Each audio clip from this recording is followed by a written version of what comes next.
जय हिंद दोस्तों। 29 जून 2021 Swiss national bank ने एक रिपोर्ट जारी की। रिपोर्ट के मुताबिक भारतीयों का 30,05,000 करोड़ रुपए से ज्यादा पैसा स्विस बैंकों में जमा था। यह पिछले 13 सालों का सबसे ऊंचा आंकड़ा था। इस एक रिपोर्ट ने पूरे देश में एक पुरानी बहस फिर से जिंदा कर दी। काला धन आखिर गया कहां? क्या ये सब स्विस बैंक में छुपा है? हम सबने कभी न कभी ये सुना है, नेता लोग सारा पैसा स्विस बैंक भेज देते हैं। जिन्हें टैक्स नहीं देना होता वो पैसे को वहां छुपा देते हैं। लेकिन स्विस बैंक आखिर है क्या, और इसमें भारतीयों का इतना पैसा क्यों है? स्विट्जरलैंड दुनिया का ऐसा देश है जहां बैंकिंग को धर्म की तरह माना जाता है। यहां 1934 में एक कानून आया, स्विस बैंकिंग सीक्रेसी लॉ। इस कानून के बाद अगर किसी ग्राहक की जानकारी लीक हुई तो बैंक के कर्मचारी को जेल हो सकती है। इस कानून ने स्विस बैंक्स को एक गुप्त तिजोरी बना दिया, जहां पैसा रखने वाला दिखता नहीं लेकिन उसका अकाउंट चलता रहता है। आज इस वीडियो में हम जानेंगे काले धन की असली कहानी, स्विस बैंक की सच्चाई और भारत से पैसा वहां कैसे गया। तैयार हो जाइए, काला धन 2.0 के इस सफर पर। 1980 का दौर था। भारत में लाइसेंस राज चल रहा था। बिजनेस करना आसान नहीं था और टैक्स बहुत ज्यादा थे। बहुत सारे कारोबारी और नेता इस सिस्टम से बचने के लिए एक शॉर्टकट ढूंढने लगे, और वो शॉर्टकट था काला धन और स्विस बैंक। टैक्स चोरी करना उस दौर में एक आम चलन बन चुका था। कई उद्योगपति अपना पैसा हवाला रूट से बाहर भेजते थे, मतलब पैसा भारत में नहीं बल्कि विदेश में किसी और के नाम पर भेजा जाता था। और सबसे फेवरेट जगह स्विट्जरलैंड, क्योंकि वहां न कोई सवाल पूछता था और न ही कोई नाम उजागर करता था। उस समय भारत सरकार के पास ऐसा कोई ठोस मैकेनिज्म नहीं था जिससे ये ट्रैक किया जा सके कि कौन विदेश में पैसा भेज रहा है। फॉरेन एक्सचेंज मैनेजमेंट एक्ट फीमा जैसे कानून बाद में आए, लेकिन तब तक हजारों करोड़ रुपए बाहर जा चुके थे। अब सवाल ये है, कौन लोग थे जो ये पैसा भेज रहे थे? एक राजनीतिक, चुनावों में खर्च करने के लिए काले धन की जरूरत होती है। स्विस बैंक एक सेफ वॉल्ट बन गया। दो बड़े कारोबारी जो टैक्स बचाकर पैसा बाहर रखते थे ताकि बाद में वहां से इन्वेस्ट कर सके। चौथी, फिल्म इंडस्ट्री से जुड़े लोग जिनकी इनकम कैश बेस्ड होती थी और ज्यादातर अनडॉक्यूमेंटेड। पांचवी, अंडरवर्ल्ड और हवाला नेटवर्क। इनके जरिए न सिर्फ पैसा बल्कि गोल्ड और डायमंड्स भी बाहर भेजे गए। 1991 में जैन हवाला स्कैंडल सामने आया, जिसमें भारत के कई बड़े नेताओं के नाम उछले, जिनके खिलाफ आरोप था कि उन्होंने हवाला के जरिए करोड़ों रुपए स्विस बैंक में ट्रांसफर किए। लेकिन क्या किसी को सजा मिली? नहीं, क्योंकि सबूतों की कमी, सिस्टम की ढिलाई और कानून की कमजोरी, तीनों ने मिलकर काले धन को बचा लिया। और यही सिस्टम धीरे धीरे भारत में एक पैरेलल इकोनॉमी बना देता है, एक ऐसा शैडो इकोनॉमी जो नकली कंपनियों, बेनामी संपत्तियों और स्विस बैंक अकाउंट्स पर टिका होता है। अब सवाल ये उठता है, क्या ये पैसा अब भी वही है और क्या सरकारें इसे वापस ला सकती हैं? इसका जवाब जानेंगे अगले पार्ट में।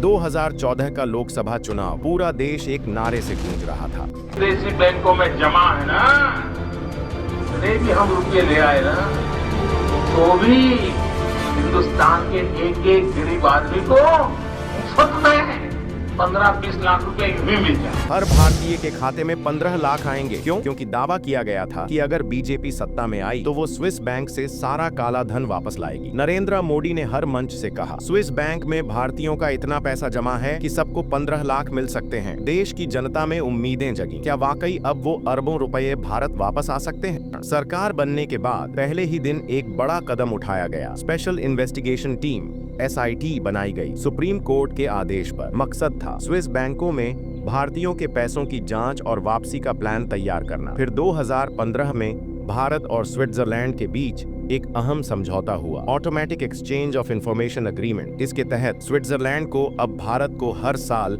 भारतीय खाता धारकों की डिटेल्स देनी थी, और 2019 से ये डेटा आना भी शुरू हो गया। लेकिन तब एक सवाल उठा, अगर डेटा आ गया है तो पैसा वापस क्यों नहीं आया? असल में बात इतनी आसान नहीं थी, क्योंकि सिर्फ बैंक अकाउंट की जानकारी मिलना काफी नहीं होता। हमें ये भी साबित करना पड़ता है कि वो पैसा कानून तोड़कर भेजा गया था, यानी इलीगल है। अगर कोई व्यक्ति अपने लेजिटिमेटली कमाए हुए पैसे को टैक्स देकर वहां जमा करता है तो वो काला धन नहीं कहलाता। स्विस बैंक में पैसा होना खुद में कोई गुनाह नहीं है। गुनाह तब है जब वो पैसे का सोर्स इलीगल हो। अब तक क्या हुआ? 2020 में स्विस बैंकों से करीब 90 भारतीयों की डिटेल्स भारत सरकार को मिली। कई नामों की जांच शुरू हुई, लेकिन कोई बड़ा खुलासा नहीं हुआ। और फिर धीरे धीरे 15 लाख वाला मुद्दा गायब हो गया। क्या ये सिर्फ एक चुनावी जुमला था? कई RTI एक्टिविस्ट्स और अर्थशास्त्रियों का मानना है कि काले धन को वापस लाने का वादा ग्राउंड रियलिटी से बहुत दूर था, क्योंकि अंतर्राष्ट्रीय बैंकिंग सीक्रेटी, टैक्स हेवंस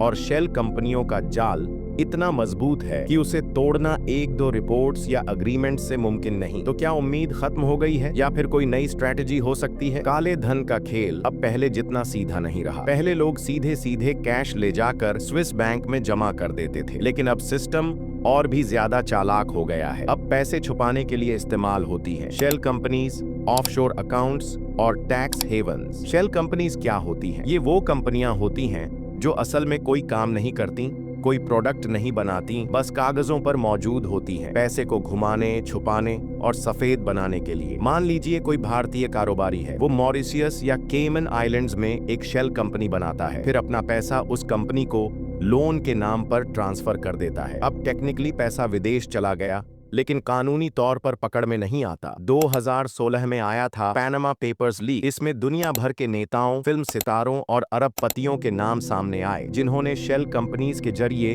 अरबों डॉलर विदेश में छुपाए हुए थे। भारत से भी करीब 500 से ज्यादा नाम इस लीक में थे, जिनमें कुछ बड़े कारोबारी और बॉलीवुड सितारे शामिल थे। 2021 में आया पेंडोरा पेपर्स लीक, जिसमें फिर से भारत के कई हाई प्रोफाइल लोगों के नाम उजागर हुए, जो ब्रिटिश वर्जिन आइलैंड्स, सेशेल्स और बिलीज जैसे टैक्स हेवंस में कंपनियां चला रहे थे। अब सवाल ये है, टैक्स हेवंस कौन होते हैं? टैक्स हेवंस वो देश होते हैं जहां टैक्स लगभग शून्य होता है, नियम बहुत ढीले होते हैं और ग्राहक की जानकारी सार्वजनिक नहीं की जाती। उदाहरण पैनामा, बर्म्यूडा, मॉरिशियस, केमन आइलैंड्स और सेशेल्स। स्विस बैंक भले अब थोड़ी पारदर्शिता दिखा रहा हो, लेकिन ये नए टैक्स हेवंस आज भी काले धन के लिए स्वर्ग बने हुए हैं। आज के समय में करोड़ों नहीं, अरबों डॉलर शेल कंपनीज और ऑफशोर ट्रस्ट्स के जरिए घुमाए जा रहे हैं और रेगुलेटर्स के लिए पकड़ पाना बहुत मुश्किल होता है। अब सवाल ये उठता है, अगर इतना बड़ा नेटवर्क बन चुका है, तो क्या वाकई दुनिया में कहीं भी कोई काला धन सुरक्षित नहीं है?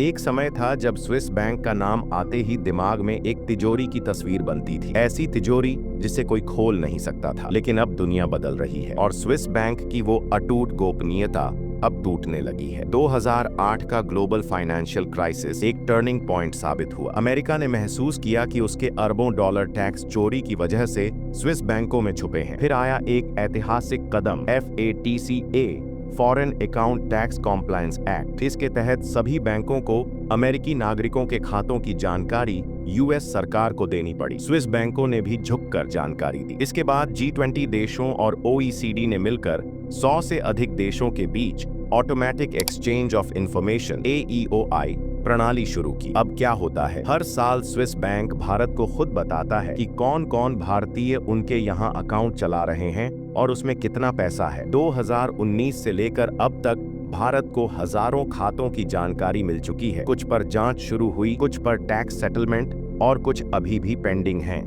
अब सवाल ये उठता है, क्या स्विस बैंक अब भी काले धन का ठिकाना है? जवाब है, अब पहले जैसा नहीं। स्विट्जरलैंड ने 1934 के अपने बैंकिंग गोपनीयता कानून में बड़े बदलाव किए हैं। अब एनोनिमस अकाउंट खोलना लगभग नामुमकिन है। हर ट्रांजैक्शन, हर ग्राहक की आइडेंटिटी वेरीफाई करनी होती है। फिर भी खेल खत्म नहीं हुआ। कई लोग स्विस बैंक से हटकर Dubai, Singapore, British virgin islands या कैरिबियन आइलैंड्स की ओर जा चुके हैं। आज असली स्विस बैंक का रोल टैक्स हेवंस निभा रहे हैं। स्विस बैंक अब ग्लोबल बैंकिंग सिस्टम का हिस्सा बन चुका है, जहां गोपनीयता की जगह कंप्लायंस और ट्रांसपेरेंसी ने ले ली है। तो अगर कोई आज भी ये कहे कि स्विस बैंक में मेरा पैसा सुरक्षित है, तो वो या तो आउटडेटेड है या फिर बात घुमा रहा है। हमने सुना था कि हर भारतीय के खाते में 15 लाख आएंगे, लेकिन आए नहीं। अब सवाल ये नहीं है कि पैसा आएगा या नहीं, सवाल ये है क्या वाकई आ सकता है। पिछले 25 मिनट में हमने देखा स्विस बैंक की शुरुआत कैसे हुई,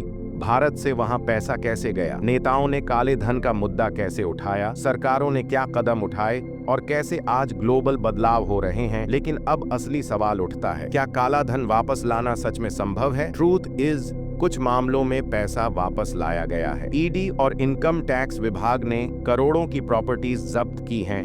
नीरव मोदी और विजय मल्ल्या जैसे केस में एसेट्स फ्रीज हुए हैं। लेकिन स्विस बैंक से या ऑफशोर टैक्स हेवंस से पूरा पैसा वापस लाना बेहद मुश्किल है। क्यों? कानूनी पेचीदगियां। हर देश के अपने टैक्स कानून होते हैं। Mutual legal assistance treaty MLAT के तहत जानकारी मिलती तो है, लेकिन एक्शन लेना लंबी प्रोसेस होती है। 2, राजनीतिक इच्छा शक्ति। कई बार जिन लोगों पर शक होता है वही सत्ता में या उसके करीब होते हैं। 3, टेक्नोलॉजी वर्सेस टेक्नोलॉजी। जैसे जैसे जांच एजेंसियां स्मार्ट हो रही हैं, वैसे वैसे टैक्स इवेडर्स भी नए नए तरीके ढूंढ रहे हैं। अब सवाल ये है कि आम जनता क्या करे। पहला कदम है जागरूक होना। हर बार जब कोई नेता 15 लाख की बात करे तो सवाल उठाए, कैसे, कब, कितना आया। दूसरा कदम है ट्रांसपेरेंसी की मांग करना। RTI, इन्वेस्टिगेटिव जर्नलिज्म और पब्लिक प्रेशर, यही आज के हथियार हैं। और सबसे जरूरी बात, काला धन सिर्फ विदेश में नहीं होता, देश के अंदर भी करोड़ों अरबों की संपत्ति बिना टैक्स के घुमाई जाती है। Cash donation,